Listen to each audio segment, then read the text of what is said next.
অশ্রুজলে বোনা বিয়ে সিজন ৩ লেখনীতে ইয়াসমিন খন্দকার পর্ব ৮১ আমিনা তখন অসহায়ের মতো কাঁদছিল। তবুও জাহিদ সমানে তাকে দোষারোপ করে যাচ্ছিল। জাহিদ এক পর্যায়ে বলে, তুমি মানো, তুমি একটা ডাইনি, তুমি খেয়ে ফেলেছ আমার ছেলেকে। কথাটা শুনে আরুষি আর নিজেকে ধরে রাখতে পারলেন না। স্পাটে থাপ্পড় বসিয়ে দিলেন ছেলের গালে। জাহিদ অবাক চোখে নিজের মায়ের দিকে তাকিয়ে বলল, মাম্মা, তুমি? হ্যাঁ, মারলাম। হয়তো একসময় তোমায় অনেক বেশি আদর দিয়ে ফেলেছিলাম, তাই শাসন কিছু বাকি ছিল, সেটাই এখন করছি।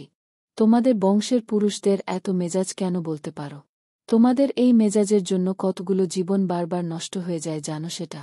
এই যে তুমি আমিনাকে এত দোষারোপ করছ, একবার ওর অবস্থাটা বোঝার চেষ্টা করছ না? মেয়েটা তোমাদের সন্তানকে বাঁচানোর জন্য নিজের শরীর পুড়িয়ে ফেলেছে, তারপর নিজের মাকে বাঁচাতে ছুটে গেছে। এটা কি খুব ভুল করেছে?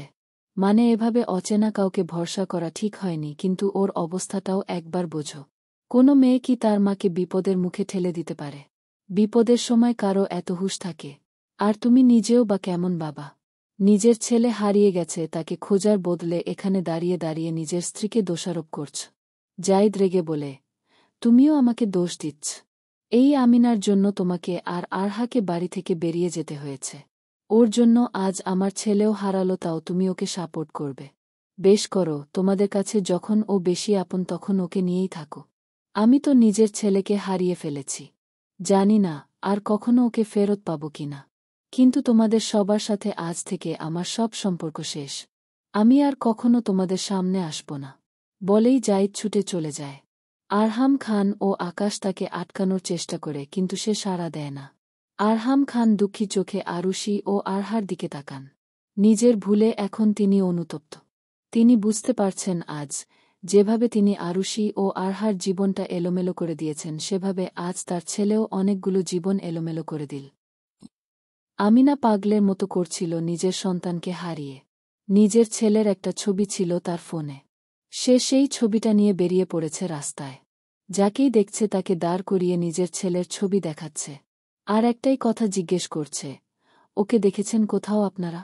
ও আমার বাবু, ও হারিয়ে গেছে। ওকে দেখে থাকলে প্লিজ আমার কাছে আমার বাবুকে ফিরিয়ে দিন। আরুষি আমিনার এই অবস্থা দেখে তাকে আগলে নিল। বলল, এমন পাগলামি কেন করছো আমিনা?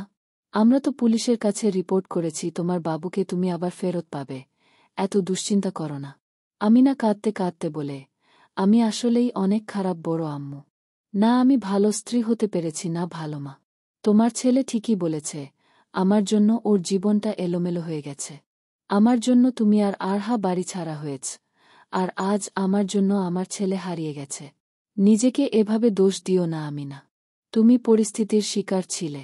তোমার পরিস্থিতিতে থাকলে যে কেউ এমনই করত। আর আমি বা আরহা কেউ তোমার প্রতি কোনো ক্ষোভ রাখিনি। দেখবে, তুমি তোমার ছেলেকে ঠিক ফিরে পাবে। আর এখন আমার সাথে চলো, তোমার এই পোড়া স্থানের চিকিৎসা প্রয়োজন। ইস, হাত পা কি বাজেভাবে পুড়ে গেছে। বেশিক্ষণ এভাবে থাকলে ইনফেকশন হয়ে যাবে। না, আমার বাবুকে ফিরে না পাওয়া পর্যন্ত আমি কোথাও যাব না। বলেই আমিনা পাগলের মতো ছুটতে থাকে। জাহিদ তার ছেলের ছবি দিয়ে একটা পোস্টার বানিয়ে সেটা দেয়ালে দেয়ালে টাঙিয়ে দিচ্ছে। সেই পোস্টারে নিজের ফোন নাম্বারও এড করে দিয়েছে, সে যেন কেউ তার সন্তানকে খুঁজে পেলে তার সাথে যোগাযোগ করতে পারে। শহরের বিভিন্ন প্রান্তে কিছু মানুষকে ভাড়া করে সে এই পোস্টার লাগানোর কাজ করে যাচ্ছে। এভাবে পোস্টার লাগাতে লাগাতে একসময় তার ফোন আচমকা বেজে ওঠে। জাহিদ ফোনটা রিসিভ করে। বিপরীত দিক থেকে কেউ কিছু বলতেই সে যেন জান ফিরে পায়। দ্রুত শহরের অপর প্রান্তে পৌঁছে যায় জাহিদ। সেখানে হাসপাতালের ওই নার্স মর্জিনা বেগম তার জন্য অপেক্ষা করছিল। জাহিদ আসতেই মর্জিনা বেগম তার ছেলেকে তার কোলে তুলে দিয়ে বলে, মাফ করবেন, আমার জন্য আপনাদের এত ভোগান্তি পোহাতে হল। আমি কোনো বাচ্চা চোর নেই। আসলে তখন হাসপাতাল থেকে বের হবার পর এত পুলিশ আর্মি দেখে ভয় পেয়ে গেছিলাম, তাই আপনাদের বাচ্চাকে নিয়ে নিজের বাসায় চলে আসি। আমি ঠিক করেছিলাম কিছুক্ষণ পরই আপনাদের বাচ্চাকে ফিরিয়ে দেব, কিন্তু বাসায় এসে কিছু পারিবারিক ঝামেলায় ব্যস্ত হয়ে যাই।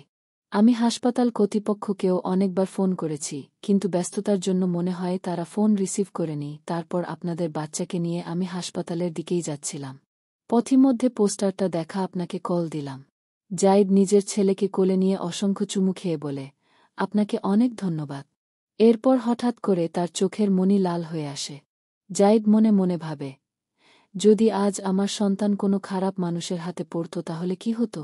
যতই আমি ওকে ফেরত পাই, আমিনার প্রতি আমার রাগ কমবে না।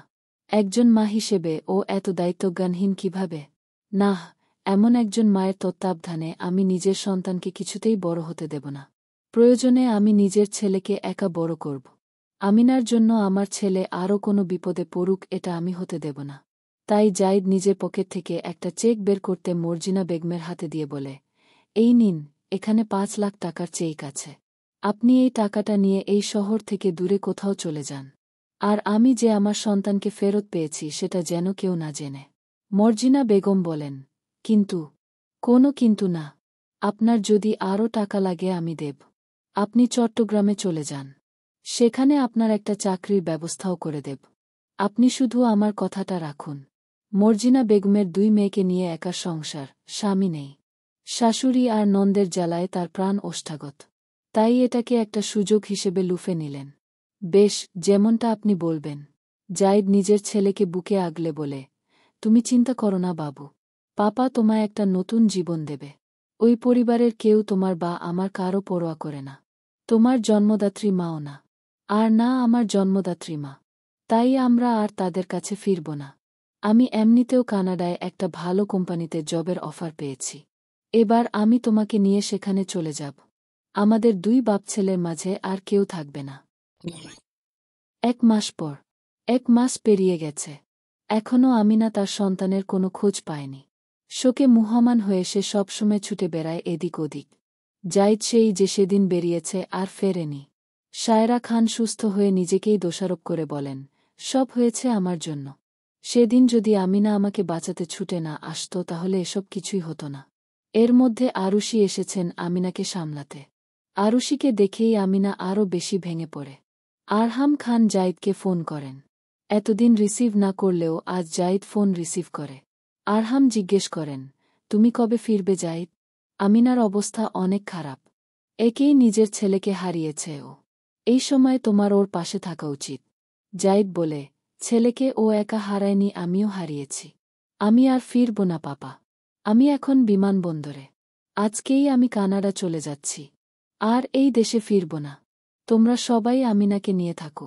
বলে সে ফোন রেখে দেয়। নিজের ছেলেকে কোলে নিয়ে রওনা দেয় নতুন গন্তব্যে। To be continue. জাইদের এই কাজকে সমর্থন করেন অসরুজলে বোনাবিয়ে সিজন ৩ লেখনীতে ইয়াসমিন খন্দকার পর্ব ৮২ আমিনা নিজের ঘরে টাঙানো নিজের ছেলের সাথে এক ফ্রেমে তোলা একটি ছবির দিকে আকুল দৃষ্টিতে তাকিয়েছিল। এই ছবিটি তার সাথে তার ছেলের একমাত্র স্মৃতি। আমিনা অসহায়ের মতো ছবির দিকে তাকিয়েছিল, তার মনের বেদনা আরও বৃদ্ধি পাচ্ছিল। এমন সময় শায়রা খান এসে আমিনার পাশে বসলেন। আমিনার মাথায় হাত বুলিয়ে তিনি বললেন, কতক্ষণ আর এভাবে থাকবি মা? চলো, কিছু খেয়ে নিবি। আমিনা বলে, আমি কিভাবে খাব আম্মু? আমার কারণে আজ আমার বাবু হারিয়ে গেছে। আমি জানি না ও কোথায় আছে, কি অবস্থায় আছে। জাইদও আমার জন্য ১ মাস থেকে এই পরিবার থেকে দূরে আছে। কোথায় আছে সেটা আমরা কেউ জানি না। এই পরিস্থিতিতে কি আমার গলা দিয়ে ভাত নামবে? শায়রা খান কিছু বলতে পারেন না, শুধু নীরবে কেঁদে ওঠেন। এমন সময় আকাশ এসে বলে, কার জন্য তুমি নিজেকে এত কষ্ট দিচ্ছ আপু? যার কাছে তোমার অনুভূতির কোনো মূল্য নেই। তুমি কি ভুল করেছিলে? নিজের মা ও সন্তানকে বাঁচানোর জন্য নিজের জীবন ঝুঁকি নিয়েছিলে। এটাই কি তোমার ভুল ছিল? জাইদ ভাইয়া কিভাবে তোমায় দোষারোপ করতে পারে? আর উনি কিসের গোসায় পরিবার থেকে এভাবে দূরে সরে গেল? উনি কি একা নিজের ছেলেকে হারিয়েছে? তুমি নিজের বাবুকে হারাওনি। আমিনা আকাশকে চোখ রাঙিয়ে বলে, জাইদের নামে কিছু বলিস না আমার সামনে। আমার জন্য ও নিজের জীবনে সবথেকে বড় কষ্ট পেয়েছে। কম কষ্টে ও পরিবার ছেড়ে যায়নি আমাকে সামলানোর জন্য। এখানে তোরা সবাই আছিস, তখন জাইদকে সামলানোর জন্য কেউ নেই। ও আমাদের বাবুকে কত ভালোবাসত না জানি এখন কি অবস্থায় আছে জাইদ, কতটা ডিপ্রেশনে আছে। আর আমি এই বাড়িতে থেকে এত সুযোগ সুবিধা ভোগ করব, এত আরাম আয়েসে থাকব না, সেটা হতে পারে না। অন্যায় যখন আমি করেছি তার শাস্তিও আমি ভোগ করব। আমার জন্য আমার বাবু ও স্বামীর জীবনে দুর্ভোগ নেমে এসেছে, তাই আমিও কষ্ট ডিজার্ভ করি। বলেই আমিনা উঠে দাঁড়ায়।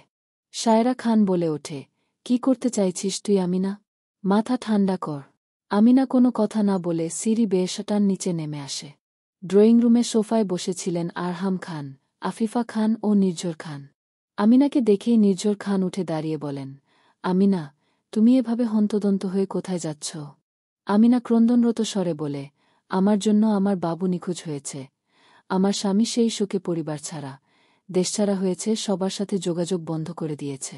এ তো গ্লানি আমি বয়ে বেড়াতে পারছি না বড় আব্বু। তাই আমি সিদ্ধান্ত নিয়েছি, আমিও এই বাড়ি ছেড়ে চলে যাব। সবাইকে দুঃখ দিয়ে আমি নিজে সুখী জীবন কাটাতে পারব না। আরহাম বলে ওঠেন, এসব কি বলছো তুমি? এই বাড়ি ছেড়ে কোথায় যাবে তুমি?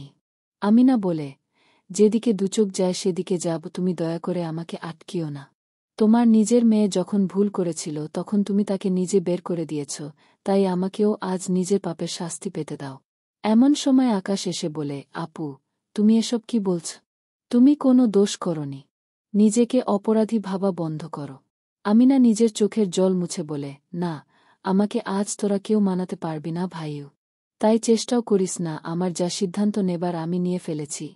আমি আর এক মুহূর্ত এই বাড়িতে থাকব না। শায়রা খান বলে ওঠেন, যদি তুই অপরাধী হয়ে থাকিস তাহলে আমিও সমান অপরাধী। তুই যদি সেদিন আমাকে বাঁচাতে ছুটে না আসতি তাহলে নিজের ছেলেকে এভাবে হারাতি না।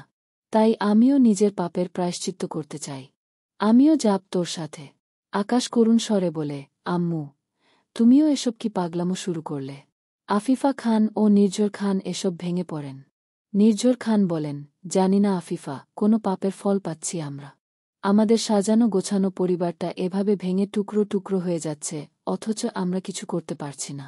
আফিফা খানও শোক প্রকাশ করে বলেন, প্রথমে আমানের মৃত্যু, তারপর আরহা ও আরুর গৃহত্যাগ, জাইদের বাচ্চা হারানো, জাইদের বিদেশে চলে যাওয়া, আর এখন আমিনা, শায়রার এই সিদ্ধান্ত। পরিবারটা সত্যিই ছিন্নভিন্ন হয়ে গেল। অথচ আমরা শুধু অসহায়ভাবে এর সাক্ষী হলাম। আরহাম খান আকাশকে উদ্দেশ্য করে বলে, তুমিও চলে যাও নিজের মা ও বোনের সাথে। এই বাড়িতে আমি একাই থাকি। মম, ড্যাড, তোমরাও সিলেট চলে যাও। এই একাকিত্বই হয়তো আমার শাস্তি। বলেই তিনি কাঁদতে শুরু করেন। আকাশ এগিয়ে গিয়ে বলে, আম্মু, আপু, আমিও তোমাদের সাথে যাব। আমিনা বলে, না আকাশ, আমরা সবাই যদি এই বাড়ি ছেড়ে চলে যাই তাহলে বয়স্ক মানুষদেরকে সামলাবে? তুই ওনাদের সাথে থাক, ওনাদের দেখভাল কর। আর আম্মু, তোমাকেও আসতে হবে না। শায়রা তবু জেদ করে বলেন, না, আমি যাবই। আকাশ, তুই এখানে থেকে সবটা সামলা। এটা আমার আদেশ। আকাশ আর কিছু বলতে পারে না। শায়রা আমিনার হাত আলতো করে ধরে। ধীরে ধীরে বাড়ির মূল দরজার দিকে এগিয়ে যায় তারা। বাড়ির প্রত্যেকটা মানুষের চোখে অশ্রু। আজ যেন খান পরিবার একেবারে খানখান হয়ে গেল। আমিনা ও শায়রা বাইরে এসে সামনের দিকে এগোতে নেবে, এমন সময় তাদের পথ আটকে দাঁড়ায় আরুষি ও আরহা। তাদের দেখে আমিনা কান্নায় ভেঙে পড়ে। আরুষি বলেন, আমি খালাম্মা আফিফা খান এর কাছে সব শুনেছি। তোমরা যখন একবার চলে আসার সিদ্ধান্ত নিয়েই ফেলেছ, তখন তোমাদের আটকানোর সাধ্য আমার নেই। তবে একটা কথা বলতে চাই, নিজের মেয়েকে আমি করুণ পরিস্থিতিতে একা ছাড়িনি। আমিনাকেও আমি নিজের মেয়েই ভেবেছি সবসময়। তাই ওকেও আমি একা ছাড়ব না। আমিনা, শায়রা, তোমরা আমার সাথে চলো। আশা করি এতে আপত্তি রইবে না। আমিনা আরুষিকে জড়িয়ে ধরে কান্নায় ভেঙে পড়ে। আরহার সামনে হাত জোর করে বলে, তোমার সাথে অনেক খারাপ ব্যবহার করেছি, আমি তারই ফল পাচ্ছি বোধহয়। আরহা আমিনাকে জড়িয়ে ধরে বলে, ছি ছি আপু, এমন কথা বলো না। তোমার প্রতি আমার রাগ নেই। তুমি যা করেছ তোমার পরিস্থিতি অনুযায়ী সেটাই স্বাভাবিক। আমি থাকলেও একই করতাম। কিন্তু ভাইয়া এটা বাড়াবাড়ি করল। এভাবে সবার সাথে যোগাযোগ বিচ্ছিন্ন করে বিদেশ চলে গেল। মানছি সন্তান হারিয়ে সে অনেক কষ্টে আছে, কিন্তু তোমার কষ্টটাও তো একবার তার ভাবা উচিত। আমিনা বলে, না, সব দোষ আমার। আমার জন্য তোমার ভাইয়া আজ এত কষ্ট নিয়ে একা বিদেশে গেছে। তাকে দোষ দিও না তোমরা। তবে আমি হাল ছাড়ব না। আমার বাবুকে আমি খুঁজে বের করবই, এটা এক মায়ের প্রতিজ্ঞা। বলেই আমিনা মনে মনে জাইদের উদ্দেশ্যে বলে, জানি তুমি এখন খুব অসহায় অবস্থায় আছ। তোমার এই কষ্টের জন্য অনুশোচনা নিয়ে আমায় এখন বাঁচতে হবে। বিগত 1 মাস থেকে এই কষ্টে আমি ঠিকমতো দুচোখের পাতা এক করতে পারিনি। সামনেও হয়তো পারব না। তবে এক সময় আমি আমাদের ছেলেকে ফিরিয়ে আনবই। তোমার ছেলেকে তোমার কোলে ফিরিয়ে দেবই আমি। জাইদ নিজের ছেলেকে কোলে নিয়ে কানাডার টরন্টো শহরের ব্যস্ত রাস্তা দিয়ে হেঁটে চলেছে। ছেলেটাও অবাক চোখে চারিদিকে তাকাচ্ছে। জাহিদ ছেলেকে বুকের সাথে জড়িয়ে বলে, নিজের অতীতকে আমি পেছনে ফেলে এসেছি, কেউ কখনো জানবে না আমার বাবু আমার কাছেই আসে। এখন আমাদের বাপ ছেলের এক দুনিয়া তৈরি হবে এই টরন্টোতে, যেখানে আমি অতীতের আঁচ লাগতে দেব না। To be continue. অশ্রুজলে বোনা বিয়ে, সিজন ৩। লেখনীতে ইয়াসমিন খন্দকার। পর্ব ৮৩। আমিনা হাসিমুখে তার ছেলের ছবির সামনে থাকা কেকের সামনে জ্বালানো মোমবাতিটা নেভাল। নিজের দুঃখ লুকিয়ে কষ্টমিশ্রিত স্বরে বলল, শুভ জন্মদিন আমার বাবু, আজ তোমার ৬ বছর পূর্ণ হল। তুমি যেখানেই থাকো ভালো থাকো। মা খুব শীঘ্রই তোমাকে খুঁজে বের করবে। বলেই সে নিজের সাথে আনা একটা গিফট ছবিটার সামনে রাখে। বলে, এর ভিতর খুব সুন্দর একটা রিমোট কন্ট্রোল হেলিকপ্টার আছে। তোমার এটা খুব পছন্দ হবে। যখন তুমি আমার কাছে ফিরে আসবে তখন এটা দিয়েই খেলবে, কেমন? বলেই আমিনা নিজেই কেকটা কাটে। দূর থেকে এসব পর্যবেক্ষণ করছিলেন সায়রা খান। নিজের মেয়ের কষ্টটা তিনি উপলব্ধি করতে পারেন। তাই তো আঁচলে মুখ লুকিয়ে কাঁদেন। আমিনা তাকে দেখে এগিয়ে এসে কেকটা তার সামনে ধরে বলে, এই নাও আম্মু, তোমার নাতির জন্মদিনের কেক। সায়রা বলে ওঠেন, আর কতদিন এভাবে পাগলামো করবি তুই আমিনা? ৬ বছর, এটা কি কম সময়? এখনও তো আশা রাখিস যে তোর হারানো সন্তান তোর কাছে ফিরে আসবে। আমিনা শান্ত দৃষ্টিতে তার মায়ের দিকে তাকায়। সময়ের স্রোত এগিয়ে এসেছে ৬ বছর। এই ৬ বছর যেন আমিনার কাছে ৬টা যুগের সমান। এই ৬ বছরেও আমিনা তার ছেলেকে খুঁজে পায়নি। জাহিদও এই ৬ বছরে একবারও দেশে ফেরেনি, আর না তো তাদের কারো সাথে যোগাযোগ করেছে। তবুও আমিনা এখনও আশা ছাড়েনি। সে এখনও স্বপ্ন দেখে তার ছেলে আবারও তার কাছে ফিরবে। আর তখন জাহিদও সব অভিমান ভুলে চলে আসবে দেশে। আমিনা তাই তো সায়রা খানকে কেকটা খাইয়ে দিয়ে বলে, ফিরবেই। একজন মায়ের ভালোবাসার কাছে ভাগ্যকে হার স্বীকার করতেই হবে। সায়রা খান আর শীতে না পেরে নিজের রুমে চলে এলেন। বর্তমানে সায়রা, আমিনা ও আরুষি সবাই একটি ছোট্ট ফ্ল্যাটে থাকেন। এখানেই তাদের নতুন জীবন শুরু হয়েছে। সায়রা খান যেতেই আমিনা ঘড়ির দিকে তাকায়। রাত ১-২টা বাজে। সে এবার নিজের মুখের মেকি হাসি সরিয়ে বিছানায় বসে পড়ে। এই ৬ বছরে এই মেকি হাসিই তার পরিচয়। মন খুলে হাসতে ভুলে গেছে সে। অপরাধবোধ, ছেলে ও স্বামীকে হারানোর বেদনা তাকে ভেতর থেকে শেষ করে দিয়েছে। আমিনা নিজের দীর্ঘশ্বাস আড়াল করে চোখের কোণে জমা হওয়া জল মুছে বলে, আর কত কাঁদব তুই আমিনা? এই ৬ বছরেও কি তোর চোখের জল শুকায়নি? এরপর সে বিছানার পাশে থাকা ডেস্ক থেকে একটা ঘুমের ওষুধ নিয়ে নেয়। এই ৬ বছরে অগণিত রাত সে না জেগে কাটিয়েছে। এখন পরিস্থিতি এমন যে ঘুমের ওষুধ ছাড়া সে দুচোখের পাতা এক করতে পারে না। এর পাশাপাশি আমিনার একটা নতুন পরিচয় হয়েছে। আরুষি তার মানসিক অবস্থা দেখে যাতে সে স্বস্তি পায় তাই একটি স্কুলে শিক্ষিকা হিসেবে তাকে যোগদান করিয়েছে। এতে যদি বাচ্চাদের সান্নিধ্য পেয়ে তার মন ভালো হয়। কিন্তু দুধের স্বাদ কি আর ঘোলে মেটে? আরুষি রুমের দরজা থেকে আমিনাকে দেখেন। মেয়েটা এই ৬ বছরে ভেতর থেকে একদম নিঃশেষ হয়ে গেছে। আমিনাকে ঘুমের ওষুধ খেতে দেখে তিনি দীর্ঘশ্বাস ফেলেন। মেয়েটার এত কষ্ট, ওর এই কষ্ট যদি এক বিন্দু লাঘব করতে পারতাম। তুমি ওর প্রতি একটা নিষ্ঠুর হলে কেন আল্লাহ? ওর ছেলেকে ফিরিয়ে দাও না। আমিনার এই অবস্থার জন্য আমার ছেলেটাও দায়ী। ও যদি এখানে থাকত তাহলে সামলাতে পারত আমিনাকে। তাহলে হয়তো আমিনাকে এতটা খারাপ পরিস্থিতিতে পড়তে হতো না। আমিনা ঘুমের ওষুধ খেয়েও সহজে ঘুমাতে পারছিল। বিছানায় শুয়ে ছটফট করছিল। হঠাৎ করেই ডুকরে উঠে বলে, আমার জন্যই আজ আমার বাবু হারিয়ে গেছে। আমি একটা খারাপ মা। আমার জন্য সব হয়েছে। জাহিদও আমার জন্য দূরে সরে গেছে। আমি দায়ী, সব কিছুর জন্য আমি দায়ী। আমাকে আরও শাস্তি দাও আল্লাহ, আমাকে আরও শাস্তি দাও। না জানি জাহিদ এখন কোথায় আছে। ও নিশ্চয়ই দুঃখে কষ্টে শেষ হয়ে যাচ্ছে। ওকে সামলানোর জন্য কেউ নেই। সব আমার জন্য হয়েছে সব। ম্যাপল গাছে ভরা একটি পার্কের ব্রেঞ্চে বসে আছে ৬ বছরের একটি শিশু। তার চোখে একটা চশমা। টরন্টোর অন্যতম জনপ্রিয় শিশু পার্ক, এটি ছেলেটির দৃষ্টি সামনের দিকে স্থির। তার সামনেই কিছু বাচ্চাকে তার মা কোলে নিয়ে খেলা করছে। এই দৃশ্য দেখে তার চোখ কেমন ছলছল করে ওঠে। আচমকা একজন নারী চলে আসে। সে এসেই বলে, কি হয়েছে আমার রাজবাবুর? আমার রাজবাবুর কি মন খারাপ? আবরাজ চোখ তুলে তাকায়। বলে ওঠে, কিছু হয়নি রিউ, এমনি কিছু ভালো লাগছে না। রিয়াসা এসে আবরাজের পাশে বসে আলতো হেসে বলে, আমার সাথে বাসায় চলো, তোমার জন্য অনেক সুন্দর একটা সারপ্রাইজ আছে। কি সারপ্রাইজ? কিছুটা উচ্ছ্বাস প্রকাশ পায় তার গলার স্বরে। রিয়াসা বলে ওঠে, গেলেই দেখতে পাবে। আবরাজ রিয়াসার সাথে ছুটে যায়। তার এতক্ষণের দুঃখী দুঃখী ভাব যেন লোপ পায়। তারা কিছুটা দূরে গিয়ে একটি ফ্ল্যাটে প্রবেশ করে। সেই ফ্ল্যাটে গিয়েই আবরাজ দেখতে পায় পুরো ফ্ল্যাট সাজানো অনেক সুন্দরভাবে। হঠাৎ করে জাইদ তার সামনে এসে বলে, happy birthday my son. Many many happy return of the day. Abraj ভীষণ খুশি হয় নিজের বাবার কথা শুনে। বলে ওঠে, থ্যাংক ইউ পাপ্পা। এরপর তারা সবাই মিলে একসাথে কেক কাটে। আবরাজ একবার কৃতজ্ঞতার সাথে রিয়াসার দিকে তাকায়।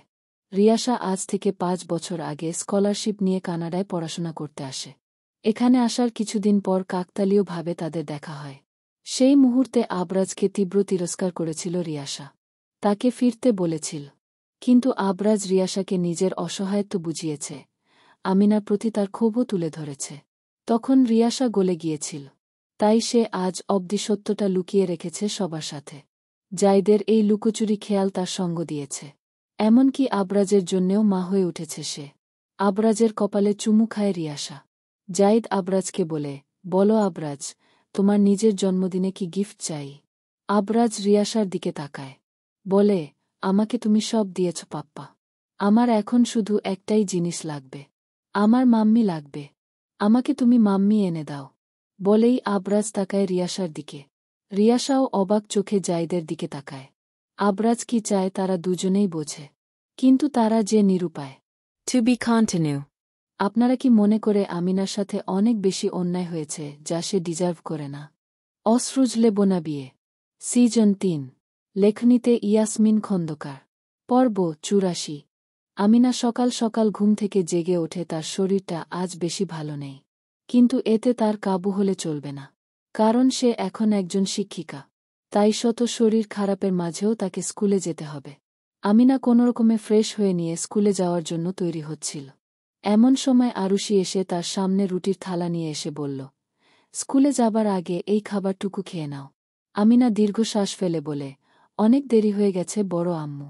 আমি স্কুলে গিয়ে না হয় খেয়ে নেব। বলেই আমিনা বের হতে যাবে, ঠিক তখনই নিজের 1 বছর বয়সী মেয়েকে কোলে নিয়ে উপস্থিত হল আরহা। তার পরনে ডাক্তারের পোশাক।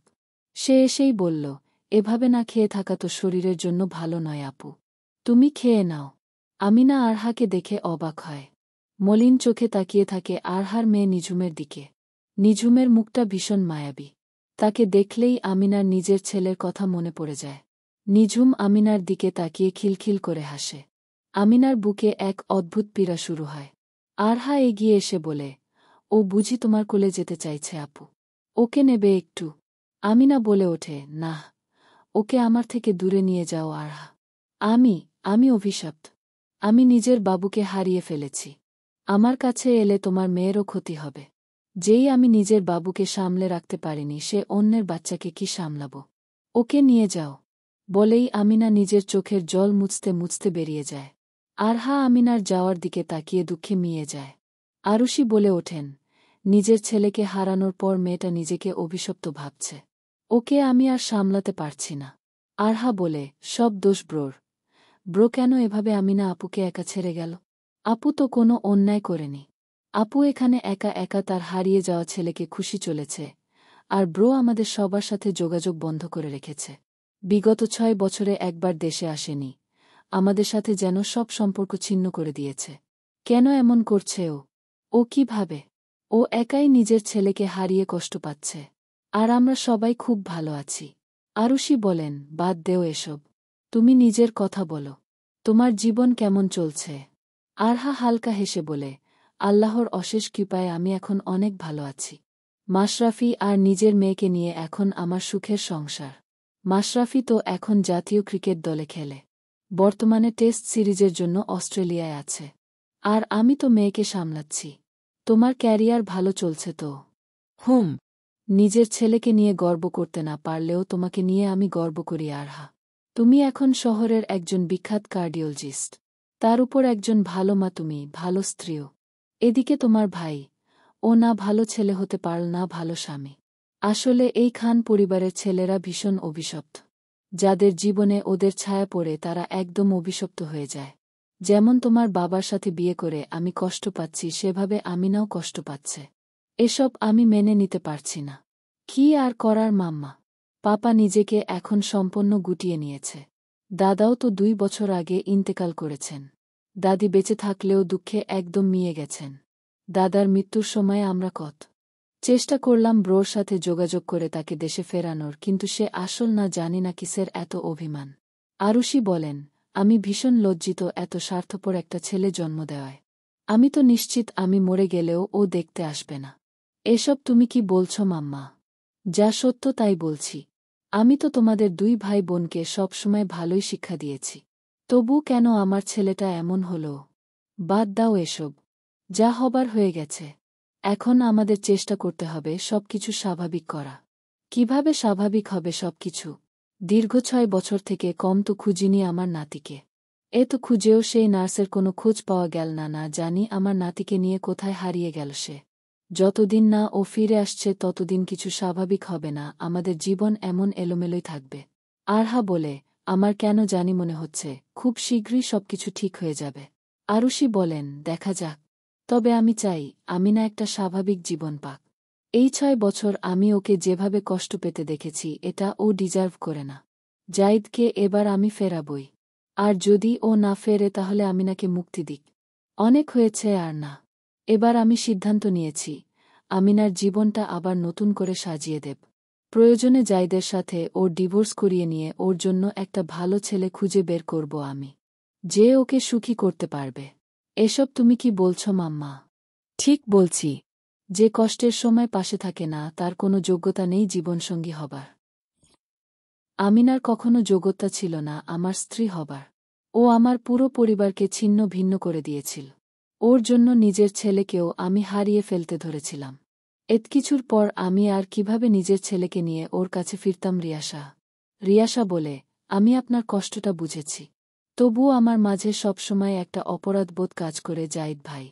সেদিন যদি আপনি ওভাবে আমাকে সুইসাইড করার ভয় না দেখাতেন তাহলে আমি কখনোই রাজি হতাম না সত্যটা সবার থেকে লুকিয়ে রাখতে।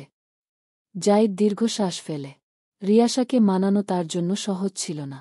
অনেক কষ্টে সে রিয়াসাকে বুঝিয়েছিল। তখনও রিয়াসা বদ্ধপরিকর ছিল সবাইকে জানানোর যে জাইদ ও তার ছেলে কানাডায় একসাথে আছে। তখন জাইদ রিয়াসাকে ব্ল্যাকমেইল করে বলেছিল সে নিজেকে শেষ করে দেবে। এরপর আরও অনেক ইমোশনাল কথা বলেছিল যার ফলে সে নিরুপায় হয়ে গেছিল। এরপর থেকেই সে আবরাজকে স্নেহ করতে শুরু করে। আবরাজের মায়ের জায়গাটা সে পূরণ করে। এখন আবরাজ তাকেই মা হিসেবে মানে। যার ফলে এখন রিয়াসাও চায় না কাউকে সত্যটা জানাতে। তবে রিয়াসা জানে আবরাজ চায় রিয়াসাকে মা হিসেবে। কিন্তু জাইদ ও রিয়াসার তো একে অপরের প্রতি তেমন কোনো অনুভূতি নেই। তার থেকে বড় কথা, জাইদের সাথে এখনও আমিনার সম্পর্ক আছে। তাদের কথার মাঝেই আবরাজ এসে রিয়াসার উদ্দেশ্যে বলে, রিউ এসো আমরা গেম খেলি। জাইদ তখন বলে, এসব কি রাজ? রিয়াসা তোমার বড় ওকে নাম ধরে ডাকছ কেন? আবরাজ বিরক্তির স্বরে বলে, রিউকে মাম্মি ডাকলেও তুমি রাগ করো, আবার রিউ বললেও রাগ করো। তাহলে আমি কি বলবো? আন্টি বলবে। নাহ, আমি রিউকে আন্টি বলবো না। বলেই সে চলে যায়। জাইদ, রিয়াসা অসহায় চোখে তাকায়। স্কুলে এসে আমিনার মন আরও খারাপ হয়ে যায়। বিভিন্ন বাচ্চাকে সে তাদের মা বাবার সাথে আসতে দেখে। এসব দেখে সে দীর্ঘশ্বাস ফেলে বলে, আমার বাবু যদি আমার কাছে থাকত তাহলে আজ আমার সন্তানকেও আমি এভাবে স্কুলে নিয়ে আসতাম। কেন তুমি ওকে আমার থেকে আলাদা করলে আল্লাহ? কি দোষ করেছিলাম আমি? বলে সে আবারও কাঁদতে শুরু করে। To be continue. অশ্রুজলে বোনাবিয়ে সিজন 3। লেখনীতে ইয়াসমিন খন্দকার। পর্ব 85। আমিনা স্কুলে পৌঁছে যায়। শহরের একটি নামকরা কিন্ডারগার্টেন স্কুলের শিক্ষিকা সে নিজের দায়িত্বে কর্তব্যে কোনো কার্পণ্য নেই তার, তবে স্কুলে সে অনেক প্রফেশনাল।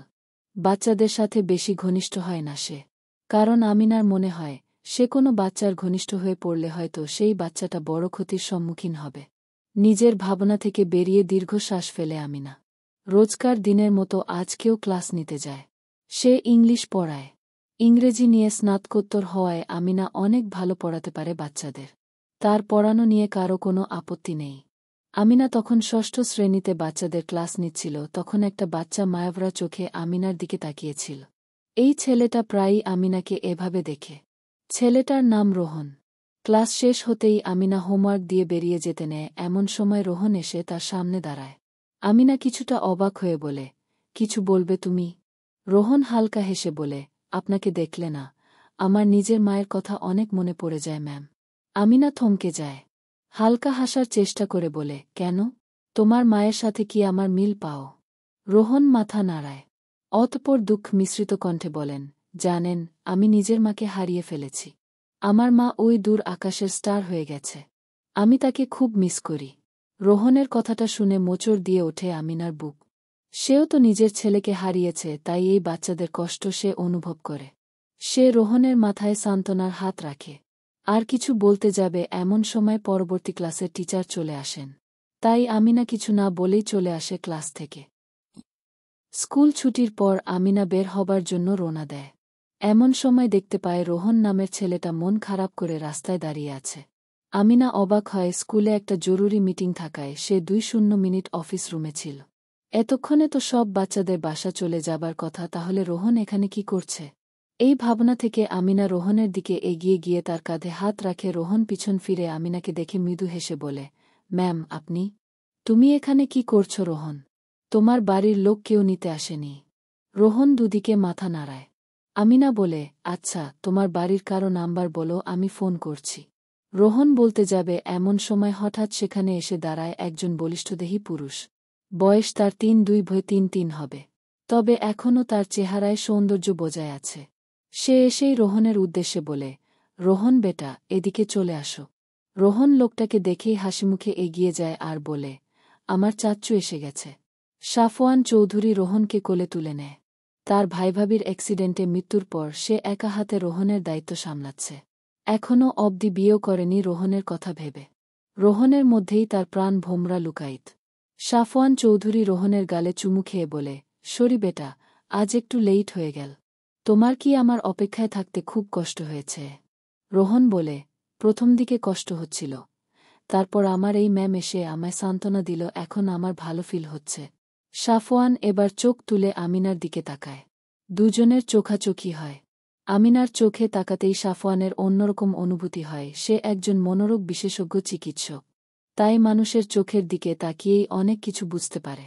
সাফওয়ান আমিনার চোখের দিকে তাকিয়েই বুঝতে পারে সুশ্রী এই রমণীর জীবনে হয়তো অনেক কষ্ট লুকায়িত আছে। সাফওয়ান ভালো করে আমিনার দিকে তাকিয়ে বুঝতে পারে এই রমণীর বয়স 30 কাছাকাছি। পরনে শাড়ি, মাথায় হিজাব, গায়ে কোনো প্রসাধনী নেই। মুখটাও কেমন জানি বয়সের তুলনায় মলিন, চোখের নিচে কালো কালি জমে। তার দিকে তাকিয়েই সাফওয়ানের মনে কেমন অদ্ভুত ব্যথা অনুভব হয়। সাফওয়ান তবু মৃদু হেসে আমিনার দিকে এগিয়ে গিয়ে বলে, আপনাকে ধন্যবাদ আমার রোহনকে সামলানোর জন্য। আমার ছেলেটা বড্ড অসহায়। আর একটু দুষ্টু। আপনাকে বিরক্ত করে নিত? আমিনা বলে, নাহ তো, ওহ তো চুপচাপ বাইরে অপেক্ষা করছিল। আর আপনি বা কেমন? নিজে লেট করে এসে এইটুকুন ছেলের দোষ দিচ্ছেন। কেমন অভিভাবক আপনারা! ওর মা নেই এখন, আপনার তো ওকে বেশি করে সামলানো উচিত। যদি ওর কিছু হয়ে যেত তখন কে দায় নিত? বাচ্চা হারানোর যন্ত্রণা বোঝেন আপনি? বেঁচে থেকেও মৃত হয়ে যেতে হয়। প্রতি মুহূর্তে মনে হয় জাহান্নামে বসবাস করছি। বলেই আমিনা কেমন হাঁসফাঁস করতে থাকে। সাফওয়ান চৌধুরী রোহনের ব্যাগ থেকে পানির বোতল নিয়ে আমিনার দিকে এগিয়ে দিয়ে বলে, ঠিক আছেন আপনি? এত হাইপার হচ্ছেন কেন? এ তো রাগ শরীর ও মনের জন্য ভালো নয়। আমিনা পানির বোতল সরিয়ে দিয়ে বলে, হাইপার হব না? আপনারা এত কেয়ারলেস হন কেন? বাচ্চা থাকতে তার যত্ন নিতে শিখুন, হারিয়ে গেলে হাজার কেঁদেও কুল পাবেন না। বলেই আমিনা সামনে এগোয়। সাফওয়ান অবাক হয়ে ভাবতে থাকে, এনার আবার কি হল? এভাবে রেগে গেলেন কেন? আমিনা একটু দূরে এসে নিজেই নিজের উপর বিরক্তি প্রকাশ করে বলল, এটা তুই কি করলি আমিনা? সবাইকে কি তুই নিজের মতো ভাবিস নাকি? তুই নিজের বাচ্চাকে হারিয়ে ফেলেছিস জন্য কি দুনিয়ার সবাই হারিয়ে ফেলবে? তোর মতো অপয়া নাকি সবাই? নাহ, আমার ওনাকে সরি বলা উচিত। বলেই আমিনা আবার আগের স্থানে আসে। কিন্তু ততক্ষণে সাফওয়ান রোহনকে নিয়ে চলে গেছে। আমিনা দীর্ঘশ্বাস ফেলে। তার মধ্যে এক ধরনের অপরাধ বোধ তৈরি হয়। আমিনা নিজেকে তিরস্কার করে বলে, তুই খুব খারাপ আমিনা, তুই নিজের বাবুকে সামলাতে পারিসনি, এখন সেই রাগ অন্যের উপর ঝাড়ছিস। আমিনার চোখে জল চলে আসে। জাইদ অস্থির হয়ে ঘামছে। আবরাজ ভীষণ অসুস্থ। ডাক্তার দেখে বলেছে ভীষণ জ্বর তার শরীরে। রিয়াসা আবরাজকে জলপট্টি করে দিচ্ছে। জাইদ আবরাজের মাথার কাছে বসে পড়ে রিয়াসা বলে, আপনি চিন্তা করবেন না, ও ঠিক হয়ে যাবে। জাইদ বলে, চিন্তা না করে কি করব? এখন ও ছাড়া আমার আর কে আছে? ওকে ঘিরেই তো আমার জীবন। ওর কিছু হয়ে গেলে আমি নিজেকে কিভাবে সামলাব? এমন সময় আবরাজ বলে ওঠে, মাম্মি, আমার মাম্মি লাগবে পাপ্পা। আমার মাম্মিকে এনে দাও। রিউ, মাম্মি। নিজের ছেলের মুখে এহেন কথা শুনে আবরাজ উঠে দাঁড়ায়। রিয়াসা উঠে এসে জাইদের কাঁধে হাত রেখে বলে, এই 6 বছরেও কি আপনার রাগ, জেদ, অভিমান একটু কমেনি?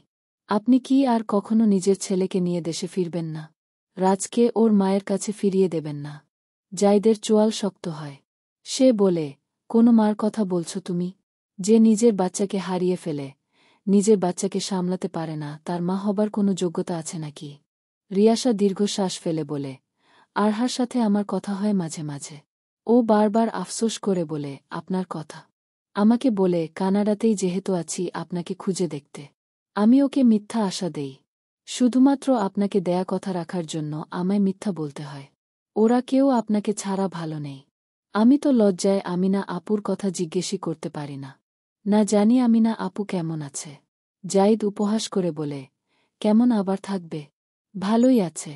আমার মা বোনকে তো বাড়ি থেকে বের করে দিয়েছিল নিজের ভাইয়ের সাথে মিলে সব সম্পত্তি ভোগ করার জন্য।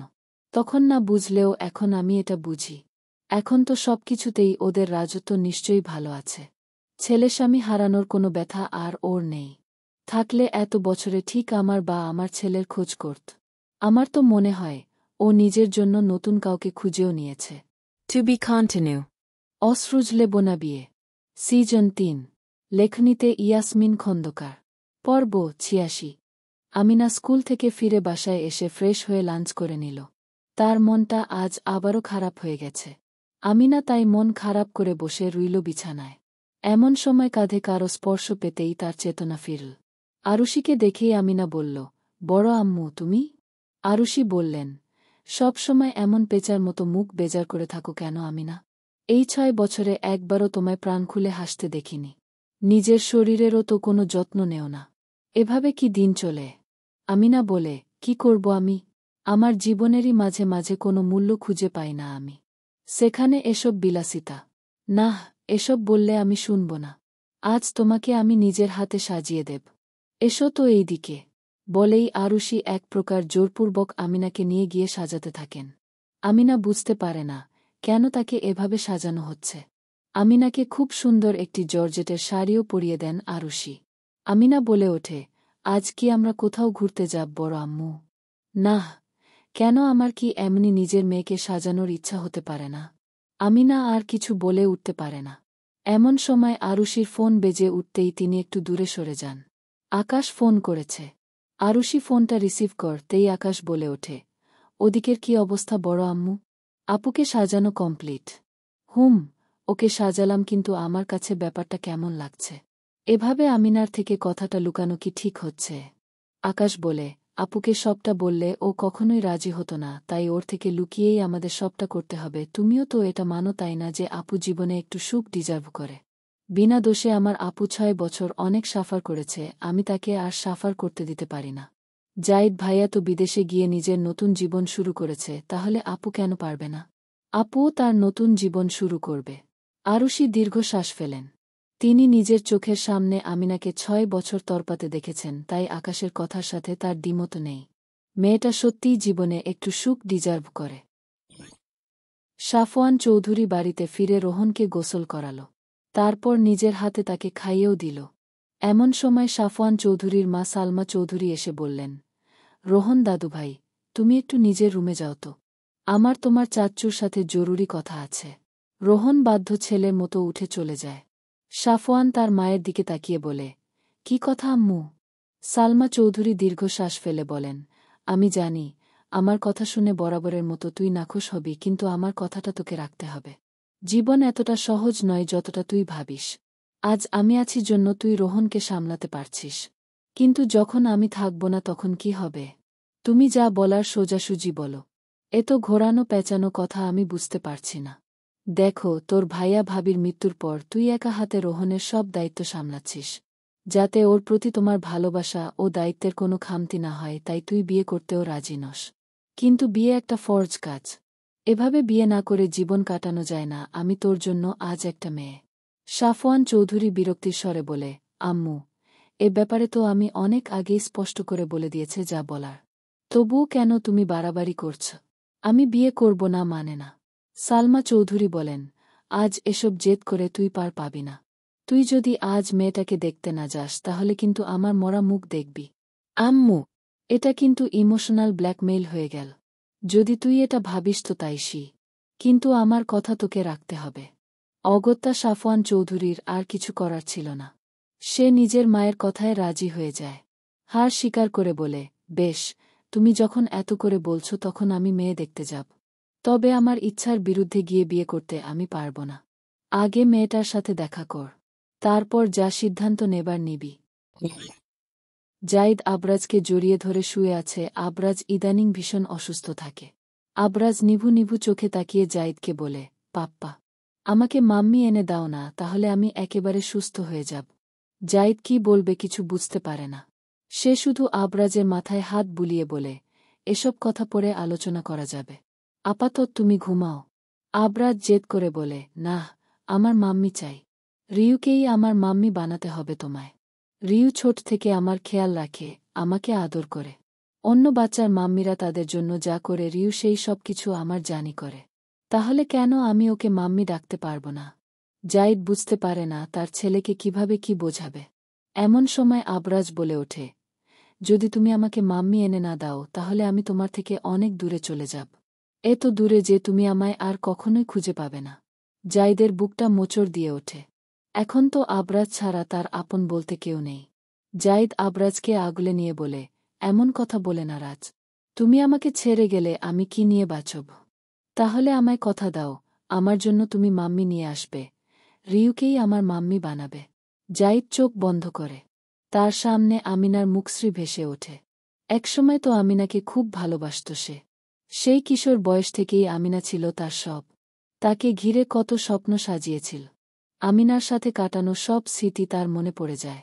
এমন সময় হঠাৎ করে আমিনার বেখেয়ালিপনার কথা মনে পড়তেই জাইদের চোয়াল শক্ত হয়। সে বলে, আমিনা মা হবার যোগ্য নয়। ওর কাছে নিজের ছেলেকে আমি কখনোই ফিরতে দেব না। জাইদ বলে ওঠে, আমি ভেবে দেখছি।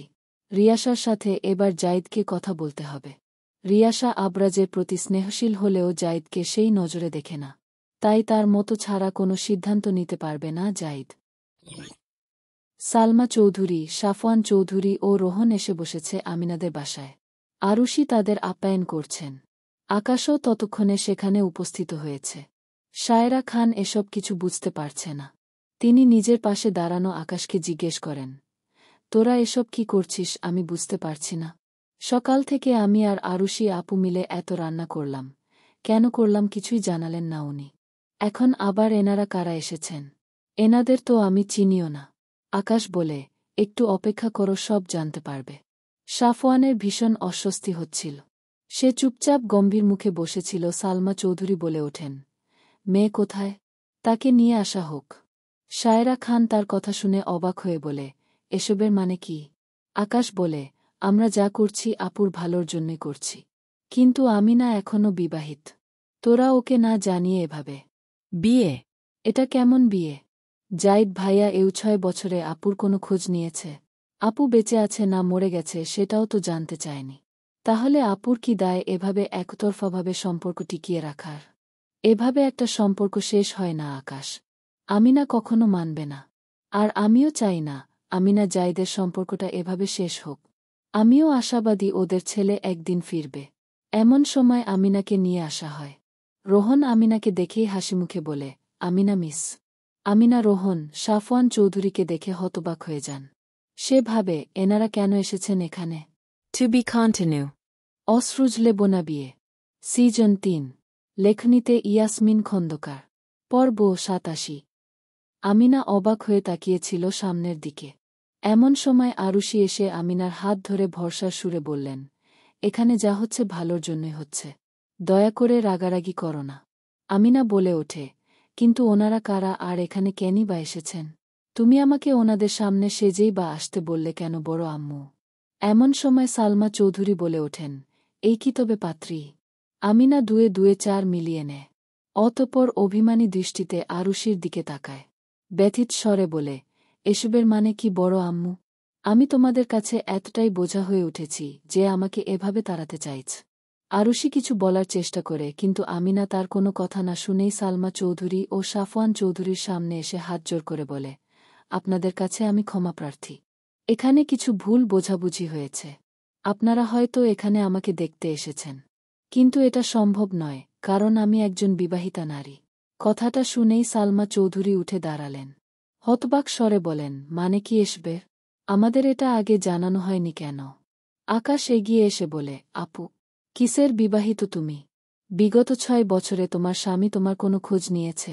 তুমি বেঁচে আছো না মরে গেছো সেটাও তো জানতে চায়নি।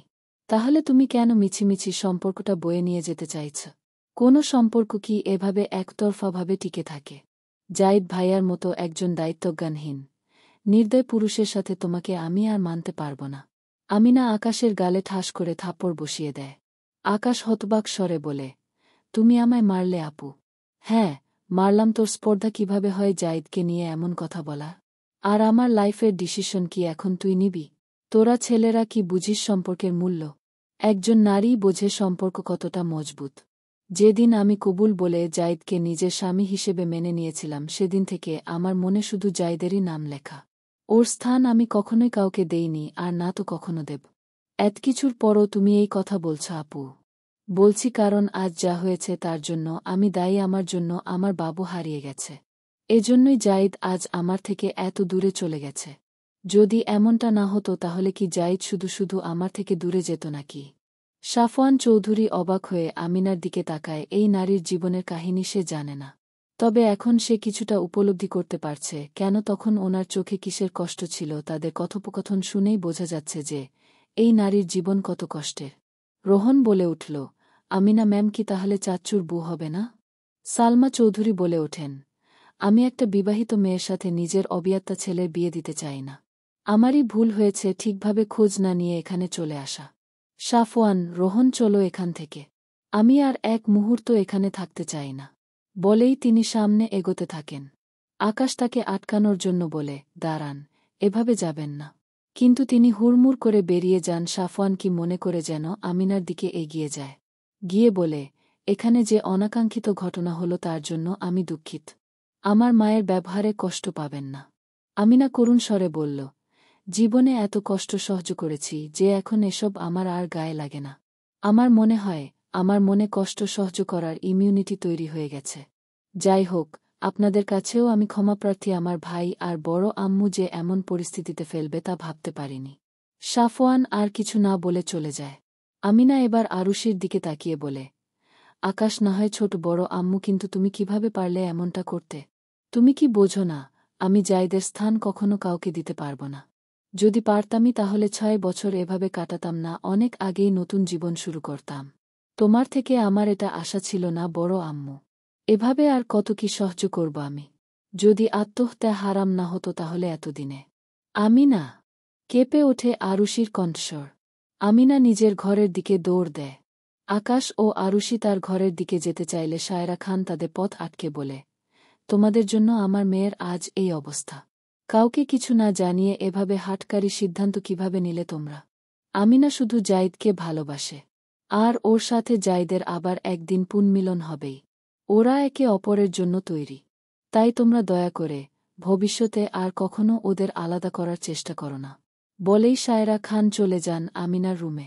আকাশ আরুষির উদ্দেশ্যে বলে, যে যাই বলুক বড় আম্মু, আমি নিজের আপুকে আর বেশিদিন এই লাইফ লিড করতে দেখতে পারব না।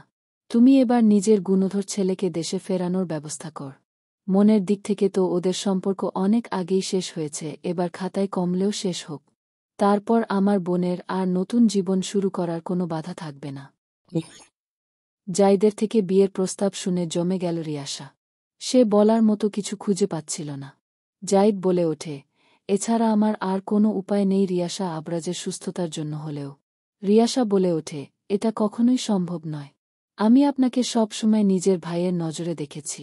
আমি কখনোই আপনার সাথে এমন সম্পর্কে জড়াতে পারব না। আর সবথেকে বড় কথা, আপনি বিবাহিত। আমিনা আপু আপনার স্ত্রী। এমতাবস্থায় আপনি কোনো আক্কেলে এসব বলছেন? আমিনার সাথে আমার সম্পর্ক শুধু খাতায় কলমে টিকে আছে। তাই একবার নিজের মনকে প্রশ্ন করে দেখুন তো, আপনার মনে কি আমিনা আপুর প্রতি কোনো অনুভূতি নেই? জাইদ নিজের 2 চোখ বন্ধ করে। তার সামনে ভেসে ওঠে আমিনার সাথে কাটানো সুন্দর মুহূর্তগুলো। জাইদের 2 নেত্র জ্বলে টিটুম্বুর হতে থাকে। সে বুঝতে পারে, মুখে যতই অস্বীকার করুক তার মনে এখনও আমিনার জন্য অনুভূতি আছে। রিয়াসা বলে, সম্পর্ক ভাঙা কাচের মতো মায়, ছেঁড়া দড়ির মতো যাকে চাইলেই নতুন করে বাঁধা যায়। কিন্তু চেষ্টা থাকতে হয়। আপনাদের এই বিয়ের সম্পর্ক কোনো সাধারণ সম্পর্ক নয়। আমার মা বলতো, বিয়ে একটা পবিত্র বন্ধন। আমি চাই না আপনি এই পবিত্র বন্ধনটা নষ্ট করুন। আমার মনে হয় আপনার দেশে ফিরে আমিনা আপুর সাথে সব সম্পর্ক মিটিয়ে নেওয়া উচিত। জীবনটাকে আরেকটা সুযোগ দেয়া উচিত। এমনটা হলে আবরাজও নিজের আসল মাকে নিজের কাছে পাবে। আপনি একবার ভেবে দেখুন, এটাই বেস্ট হবে। কিন্তু কোনো কিন্তু নয়। জীবনে অনেক ঘাত প্রতিঘাত থাকে। আপনাদের মাঝে অনেক মানবিমান আছে, সেসব আপনারা চাইলে কথা বলে মেটাতে পারেন। কিন্তু তৃতীয় ব্যক্তিকে নিজেদের মাঝে জড়িয়ে নিজেদের জীবনটা আরও জটিল করা কোনো সমাধান নয়। আমি আরহার ব্যাপারে আপনাদের খান পরিবারের বহু প্রজন্মের গল্প শুনেছি। আপনার পরদাদা আবরাজ থেকে শুরু করে আপনার দাদা নির্ঝর, আপনার বাবা আরহাম, সবার বৈবাহিক জীবনে অনেক ঝামেলা ছিল। সকলেরই অশ্রুজলে বোনা বিয়ের ইতিহাস ছিল। কিন্তু এত কিছুর পরেও তাদের সম্পর্ক কখনো ভেঙে যায়নি। এটাই আপনাদের পরিবারের ঐতিহ্য। আপনাদের পরিবারে কখনো কারও ডিভোর্স হয়নি। সম্পর্কের সুন্দর মূল্যায়ন, ভুল থেকে দ্বিতীয় সুযোগ, এসব তো আপনাদের পারিবারিক ঐতিহ্য। আপনি এর ব্যত্যয় হতে দেবেন না প্লিজ।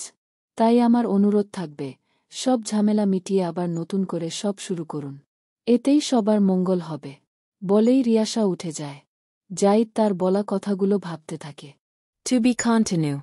অশ্রুজলে বোনা বিয়ে, সিজন 3। লেখনীতে ইয়াসমিন খন্দকার। পর্ব ৮৮। জাইদ আবরাজকে কোলে নিয়ে চুপচাপ বসেছিল বেলকনিতে। সে তখনও রিয়াসার বলা কথাগুলো ভাবছিল। তার কোলে বসা আবরাজ তখন মগ্ন ছিল বাইরের আর্দ্র পরিবেশ দেখতে। হঠাৎ করে জাইদের ফোন বেজে উঠল। জাইদ অবাক হল। এই সময় কে তাকে ফোন করল? জাইদ ফোনটা বের করে আরও অবাক হল, তার বাবা আরহাম খান তাকে ফোন করেছে। 6 বছরে এই নিয়ে দ্বিতীয়বার লোকটা কল দিল। এর আগে তাকে ফোন করেছিল যখন নির্ঝর খানের মৃত্যু হয়েছিল। তাকে অনুরোধ করেছিল দেশে ফিরতে, কিন্তু জাইদ ফেরেনি। সেই অভিমান থেকে আরহাম আর কখনো তাকে ফোন করেনি। আজ আবার এতগুলো দিন পর বাবার ফোন পেয়ে জাইদ অবাক হল। আবরাজকে বলল, রাজ, তুমি যাও নিজের রুমে গিয়ে পড়তে বসো। আবরাজ বাধ্য ছেলের মতো উঠে চলে গেল। জাইদ ফোনটা রিসিভ করে বলে উঠল, হ্যালো পাপা, কেমন আছ তুমি? সবকিছু ঠিক আছে তো? আরহামের কণ্ঠস্বর ক্ষীণ। আগের মতো শক্তি অবশিষ্ট নেই তার শরীরে। শারীরিক ও মানসিকভাবে সম্পূর্ণ ভেঙে পড়েছে সে। তবুও বহু কষ্টে বলল, কিভাবে ভালো থাকব আমি জাইদ? আমার পুরো পরিবারটা তছনছ হয়ে গেছে। নিজের ভুলে আমি নিজের মেয়ে আর স্ত্রীকে হারিয়েছে। আমার ছেলেও আমার থেকে দূরে। এভাবে কি ভালো থাকা যায়? জাইদ আর কিছু বলল না। সে নিজের জীবনকে যেভাবে মানিয়ে নিয়েছে সেভাবেই থাকতে চায় সে। অতীতের আবেগে আর গা ভাসাতে চায় না।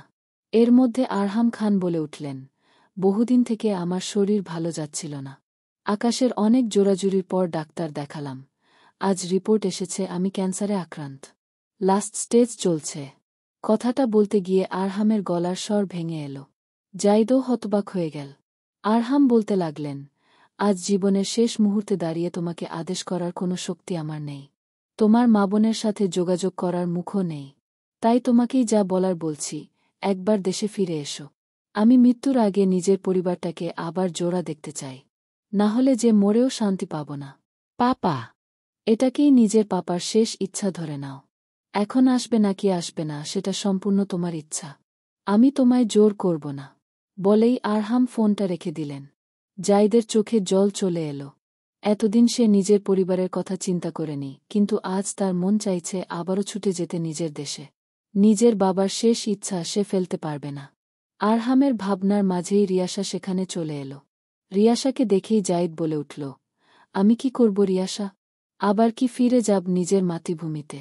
এত কিছুর পরও যদি আপনার বিবেক না জাগ্রত হয় তাহলে আমার কিছু বলার নেই। আপনি নিজের ছেলের কথা ভাবছেন, তাহলে নিজের বাবাও কথাও ভাবুন। মানছি ওই লোকটা অনেক ভুল করেছেন, কিন্তু তাই বলে কি শেষ দিনগুলো তাকে এত কষ্ট বুকে নিয়ে পৃথিবী ছাড়তে হবে? নিজের দাদার শেষ দিনগুলোতেও আপনি তার পাশে ছিলেন না। নিজের বাবার বেলায় অন্তত তা না করুন। আর তাছাড়া আমিনা আপুর কথাও ভাবুন।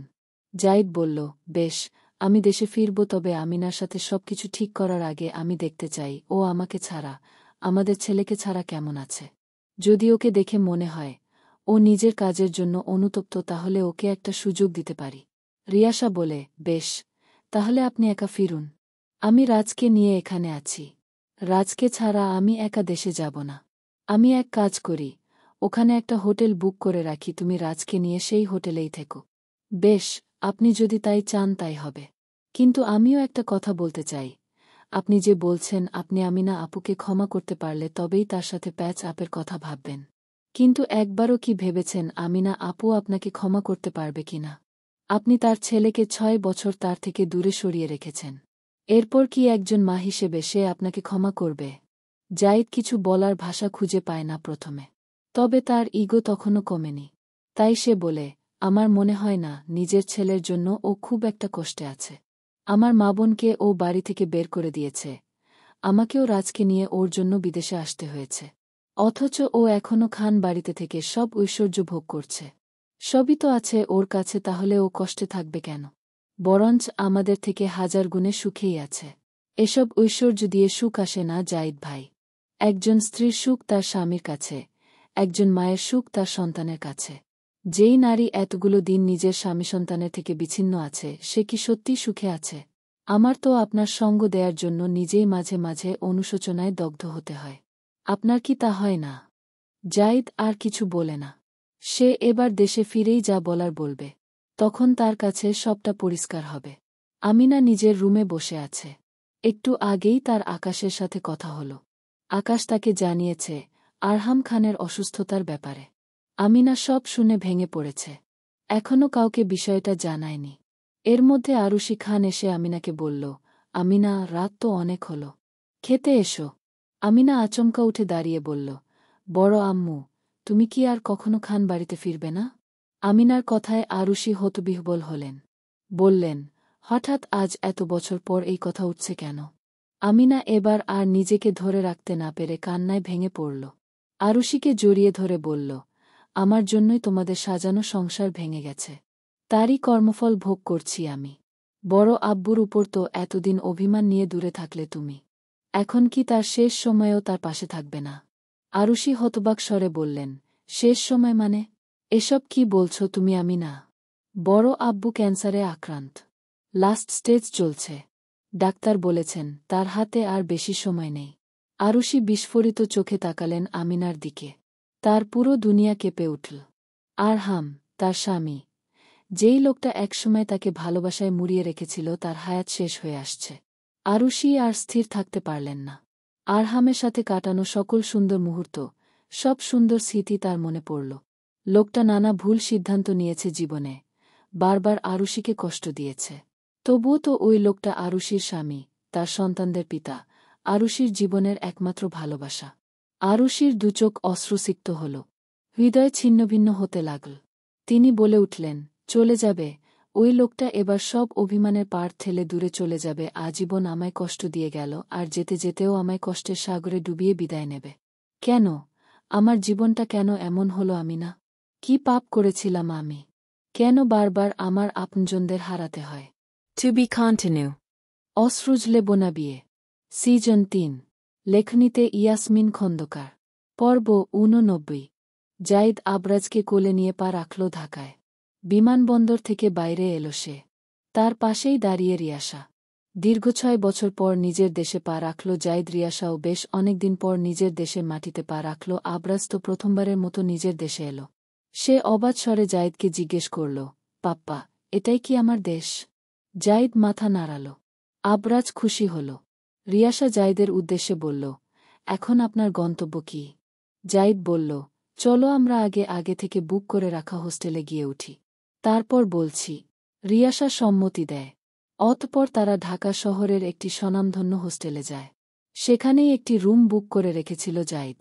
রিয়াসা ও আবরাজকে সেখানে থাকার ব্যবস্থা করে দিল সে। জাইদ রিয়াসাকে বলল, রাজের খেয়াল রেখো, আমি বাড়ি থেকে ঘুরে আসি। আবরাজ বলে ওঠে, তুমি কোথায় যাবে পাপ্পা? আমাকে নিয়ে যাবে না? জাইদ বলল, আমি কিছু জরুরি কাজে যাচ্ছি রাজ। একটু পরই ফিরে আসব। তারপর তোমার সাথে অনেক মজা করব। তুমি ততক্ষণ তোমার রিউ আন্টির সাথে থাকো। আবরাজ ভদ্র ছেলের মতো জাইদের কথা মেনে নেয়। তার দুচোখে মৃদু হাসি। জাইদ এরপর রওনা দেয় খান বাড়ির উদ্দেশ্যে। বাড়ির কাছাকাছি আসতেই জাইদের দীর্ঘশ্বাস বেরিয়ে আসে। তার বুকে ধীপদীপ আওয়াজ হতে থাকে। আজ থেকে 6 বছর আগে তো সে চিরতরে এই বাড়ি ত্যাগ করেছিল, আজ আবার এতগুলো দিন পর সেই পুরাতন ঠিকানা, পুরাতন মানুষগুলো। জাইদের মনে আজ অন্যরকম অনুভূতি। বাড়ির সামনে এসে দাঁড়াতেই জাইদের অনুভূতি তীব্র হয়। কাঁপা কাঁপা পায়ে সে বাড়ির সামনেতে প্রবেশ করল। দীর্ঘশ্বাস ফেলে বলল, আমাকে তাহলে এখানে ফিরতেই হল। কলিংবেল বাজানোর কিছু সময় পর আফিফা খান এসে দরজা খুলে দিলেন। জাইদকে দেখেই আবেগমে স্বরে বললেন, এতদিন পর তুমি ফিরে এলে জাইদ। এতদিন পর এই বুড়ি দাদি। নিজের বাবার কথা মনে পড়ল। জাইদ কিছু বলল না। আফিফা খান রাস্তা ছেড়ে দিলেন। জাইদ আনত স্বরে বলল, তুমি কেমন আছো দাদি? তোমরা যেমন রেখেছ। জাইদ আর কিছু বলার মতো খুঁজে পেল না। আফিফা খানের কণ্ঠে অভিমান টের পাওয়া যাচ্ছিল। জাইদ বলে ওঠে, পাপা কোথায়? এসো আমার সাথে। তোমার পাপা তার রুমেই আছেন। জাইদ নিজের পাপার রুমের দিকে যায়। আরহাম খান তখন শুয়েছিলেন। তার দুচোখ বন্ধ ছিল। জাইদ তার কাছে গিয়ে তার সামনে বসে পড়ল। আবেগময় স্বরে বলে উঠল, পাপা। আরহাম চোখ খুলে তাকাল। দীর্ঘ 6 বছর পর তার ছেলে তাকে পাপা বলে ডাকল। তার দুচোখ জ্বলে ভরে উঠল। আরহাম খান উঠে বসে জাইদকে জড়িয়ে ধরে বললেন, তুমি এসেছ জাইদ। আমি তো ভাবলাম তোমার অভিমান আর এই জন্মে কমবে না। তোমাকে না দেখেই বুঝিয়ে আমায় এই পৃথিবীর মায়া ত্যাগ করতে হবে। জাইদ বলল, এমন কথা বলো না পাপা। কিছু হবে না তোমার। আমি তোমাকে আমার সাথে কানাডায় নিয়ে যাব। ওখানকার চিকিৎসা ব্যবস্থা অনেক উন্নত। তুমি একদম ঠিক হয়ে যাবে। আরহাম বলে, আমার আর বাঁচার ইচ্ছা নেই জাইদ। কাদের জন্য বাঁচব আমি? নিজের ভুলে নিজের স্ত্রী ও মেয়েকে আমি নিজের থেকে দূরে সরিয়ে দিয়েছি। আর তারপর তুমি আর আমি না। তোমাদের এই দীর্ঘ বিচ্ছেদ আমাদের পরিবারকে একদম ভেঙে রেখে দিয়েছে। এই একাকিত্ব আমার আর সহ্য হচ্ছে না। নিজের পাপের ফল যে এভাবে ভোগ করতে হবে সেটা আমি কখনো ভাবিনি। এমন সময় হঠাৎ করে দরজা থেকে এক নারীর কণ্ঠ ফুটে ওঠে, পাপা। তুমি কোনো পাপ করনি। প্লিজ এমন কথা বলো না। আরহাম সেদিকে তাকায়। আরহা এসে উপস্থিত। তার কোলে তার 1 বছর বয়সী মেয়ে নিঝুম।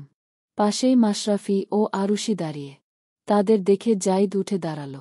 আরহাও নিজের ভাইকে দীর্ঘ 6 বছর পর দেখে চমকে উঠল।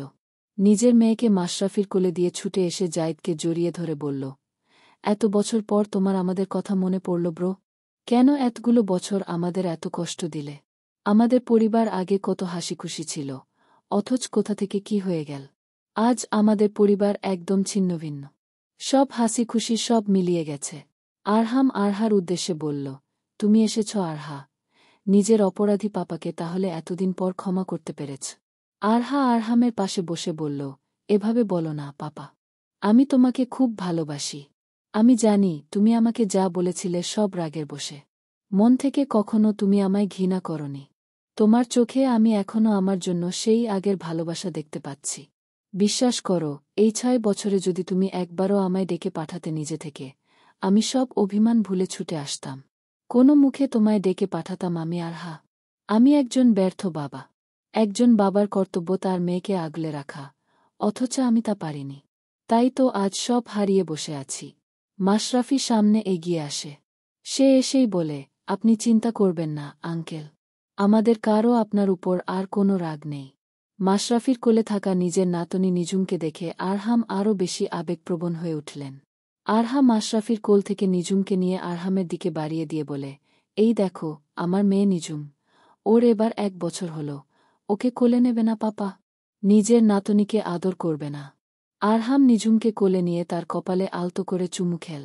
জাইদের দিকে তাকিয়ে তার চোখে আফসোসের সুরও ভেসে উঠল। তিনি বললেন, আজ যদি আমার নাতিও হারিয়ে না যেত তাহলে এই শেষ সময়ে ওকেও আদর করতে পারতাম। কথাটা শুনে এই 6 বছরে জাইদের মনে প্রথমবারের মতো অপরাধবোধ জেগে ওঠে। সে বুঝতে পারে নিজের জেদ বজায় রাখতে গিয়ে সে এত বছর শুধু নিজের ছেলেকেই তার পরিবার থেকে বিচ্ছিন্ন করে রাখেনি, তার পরিবারের মানুষগুলোকেও অকারণে অনেক কষ্ট দিয়েছে। জাইদ নিজের চোখের জল মোছে। আরহাম এবার দরজায় দাঁড়ানো আরুষির দিকে তাকিয়ে বলে, তুমি কি এখনো আমায় ক্ষমা করতে পারোনি আরুষি? তাই কি এতটা দূরে সরে আসো? আরুষি ধীর পায়ে এগিয়ে আসলেন। নিজেকে যথাসম্ভব শক্ত রাখার চেষ্টা করেও পারলেন না। কান্নায় ভেঙে পড়লেন। বললেন, আমার কি অধিকার আছে নাকি কারো উপর রাগ করার? শুধু অন্যের রাগ সহ্য করার জন্যই আমার জন্ম হয়েছে। তুমি একবার রাগ করে আমাকে আর আমার মেয়েকে বাড়ি থেকে দূরে পাঠিয়ে দেবে। তোমার ছেলে একবার রাগ করে আমাদের সবাইকে ছেড়ে কানাডায় চলে যাবে, আর আমি চুপচাপ এসব দেখব। জাইদ আরুষির সামনে এসে বলে, মম আমি। আরুষি জাইদকে কড়া স্বরে বলে, আমায় মম বলবে না, মারা গেছেন তোমার মম। তুমি কি ভেবেছটা কি? এই 6 বছর তো একবারও খোঁজ নাওনি মম বেঁচে আছে নাকি মারা গেছে। এত স্বার্থপর ছেলের জন্ম দিয়েছি আমি। জীবনে না স্বামীকে দিয়ে সুখ পেলাম না ছেলেকে দিয়ে। সবাই শুধু আমায় কষ্টই দিল। আমার কষ্টের কথা না হয় বাদ দিলাম, কিন্তু আমিনাকে তুমি এই 6 বছর যে কষ্ট দিয়েছ তার কি হবে? আমিনা কোথাও? ও একটু পরই আমিনা এলো। দীর্ঘ 6 বছর পর দুজনের চোখাচোখি হল। আমিনার চোখ আবেগে টলমল করছিল। এতদিন পর সে নিজের ভালোবাসার মানুষটাকে দেখল। আমিনা দূর থেকেই এতক্ষণ সব দেখছিল। জাইদ আমিনার মলিন মুখশ্রী দেখে থমকে গেল। সে তো ভেবেছিল আমিনা অনেক সুখে আছে, কিন্তু এর মধ্যেই আরুষি বললেন, যাক, এত বছর পরও নিজের স্ত্রীর খবর জানতে চাইলে সেজন্য ধন্যবাদ। বলেই আরুষি আমিনার কাছে এসে তার কাঁধে হাত রেখে বলেন, কেমন থাকবে সেই মেয়েটা, যার সন্তান হারিয়ে গেছে, যার স্বামী দীর্ঘ 6 বছর তার থেকে দূরে ছিল, মেয়েটাকে একাই নরককুণ্ডে রেখে গেছে। জাইদ আমিনার দিকেই তাকিয়ে থাকল অপলক। চলবে অশ্রুজলে বোনা বিয়ে, সিজন 3। লেখনীতে ইয়াসমিন খন্দকার। পর্ব 90। জাইদ আমিনার দিকেই তাকিয়েছিল। এমন সময় আমিনা তার দিক থেকে চোখ ফিরিয়ে নেয়। এগিয়ে এসে আরহামের পাশে বসে বলে, তুমি চিন্তা করো না বড় আব্বু, তুমি একদম সুস্থ হয়ে যাবে, আমরা সবাই আছি তোমার পাশে। দেখো, তোমার ছেলেও আজ ফিরে এসেছে। এবার তোমার আর কোনো দুঃখ নেই। আরহাম ব্যথিত স্বরে বলেন, কিন্তু তোমার দুঃখের কি হবে আমিনা? বিনা অপরাধে 6 বছরে তুমি যে শাস্তি ভোগ করছো তার কি হবে? আমিনা এক পলক জাইদের দিকে তাকিয়ে আবার চোখ ফিরিয়ে নিয়ে বলে, যে বলেছে আমি বিনা দোষে শাস্তি পাচ্ছি? নিজের ছেলেকে আমি আগলে রাখতে পারিনি। মা হিসেবে আমি ব্যর্থ। এর শাস্তি তো আমাকে পেতেই হতো।